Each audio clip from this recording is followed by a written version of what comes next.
Right. ఈ bird flu గురించి మాట్లాడుకుంటే ఈ బర్డ్ ఫ్లూ అనేది ఏంది అని అంటే ఈ కోళ్ళకు వస్తున్నటువంటి ఒక రోగం. పరిభాషలో అందరికి అర్థం కావడం కోసం ఈ పద్ధతిలో మాట్లాడడం అవుతా ఉంది. ఇది కోళ్ళకు వస్తున్నటువంటి రోగం.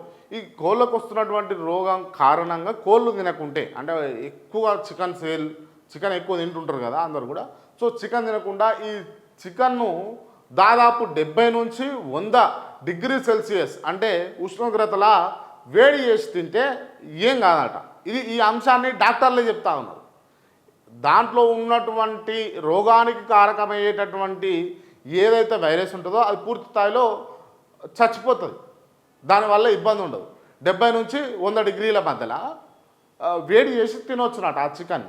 కానీ చాలామంది భయభ్రాంతులకు గురై అసలు చికెన్ జోలికే పోతలేరు. ఏమున్నా మటన్ షాపుల జోలికి పోతా ఉన్నారు. ఈ మటన్ షాపుల రేట్లు కూడా పెరిగినాయి. 800 కిలో మటన్ అమ్మే మటను 1000 రూపాయలు పెంచుకోరు. ఇదే చేపలు కూడా కొంచెం పెరిగినాయి.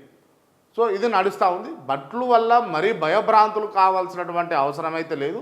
బట్ దానికి తగిన చర్యలు ప్రికాషన్స్ ఏవైతే ఉంటాయో వాటిని ఉపయోగించుకుంటే సరిపోయిద్ది అని చెప్పేసి డాక్టర్లు చాలా వరకు చెప్తూనే ఉన్నారు. దయచేసి దీంట్లో ప్రజలారా ఎటువంటి భయభ్రాంతులకు లోనవ్వాల్సినటువంటి అవసరం లేదు. ఎందుకు అని అంటే తీసుకున్నటువంటి ఆహారాన్ని ఏదైతే ఉందో దాన్ని 100 డిగ్రీల వరకు వేడి చేసి తింటే తప్పేమీ లేదు. మరీ చెప్తా ఉన్నా. రైట్. ఈ నీళ్ళల్లో ఈ కోళ్ళు తేలడం అనేది కొంచెం భయభ్రాంతులను గురి చేసేటటువంటి అంశమే. దానికి కాదనడానికి కూడా లేదు. రైట్. రిపేర్ చేయలేం. మేడిగడ్డను కూల్చేయాల్సిందే. మేడిగడ్డ బ్యారేజీలో కుంగినటువంటి 7వ బ్లాక్ను కూల్చి మళ్ళీ కడితేనే మంచిదనే అభిప్రాయాన్ని నేషనల్ డ్యామ్ సేఫ్టీ అథారిటీ వ్యక్తం చేసింది. కుంగిన దాన్ని కూల్చి కొత్తగా నిర్మిస్తే బాగుంటుందన్న అభిప్రాయాన్ని తుది నివేదికకు కమిటీ పేర్కొన్నట్టు సమాచారం. 7వ బ్లాక్ కింద భారీ అగాధం ఉందని దాన్ని ఇప్పటికే గ్రౌటింగ్లో పూడ్చారని ఈ బ్లాక్ను రిపేర్లు చేసినా ఎన్నాళ్ళు పటిష్టంగా ఉంటుందో విషయం చెప్పలేనని రిపోర్ట్లో వెల్లడించినట్టు సమాచారం. కొద్దిపాటి వరదకే 7వ బ్లాక్ కుంగిందని భవిష్యత్తులో భారీ వరద వస్తే తట్టుకుంటుందా అన్న గ్యారంటీ లేదు అంటూ పేర్కొన్నట్టు సమాచారం.